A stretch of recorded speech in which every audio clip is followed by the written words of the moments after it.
High মাঙ্গেন নাতিরা, যারা যারা পাসপোর্ট করছো চলে আসো বিদেশে। বিদেশে ইনকাম আর income, lakh lakh dollar income করবা, বাড়িতে পাঠাবা, ফ্যামিলিও খুশি, বন্ধু বান্ধবও খুশি, গার্লফ্রেন্ডও খুশি, বউ খুশি। চলে আসো, আমিও খুশি। অতএব বিদেশ চলে আসো। পাসপোর্ট যেহেতু করেছো, স্ট্যাটাস দিয়ে কোনো লাভ নেই।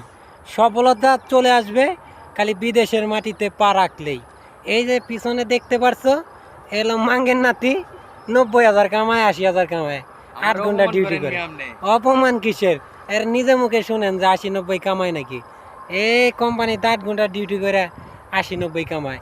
এটা হচ্ছে মালয়েশিয়া, বুঝতে হবে ব্রো। এটা হচ্ছে মালয়েশিয়া, এটা ইউরোপকে দেখেছে টিক্কা দেয়। ইউরোপ কোনোদিনও পারবে না এই মালয়েশিয়ার মতো ইনকাম করতে। তো অন্য যারা সৌদি আরব, দুবাই আসো না তোমরা, ওই জায়গা থেকে লাভ নাই। এই মালয়েশিয়া চলে আসো, ডলার কামানো বাদ দাও, রিঙ্গিত কামাও, লাখ লাখ টাকা কামাইতে পারবা এই মালয়েশিয়াতে আইসা। সো ভিডিওটা ভালো লাগলে অবশ্যই একটা শেয়ার দিবা, লাইক করবা। ওকে, ধন্যবাদ।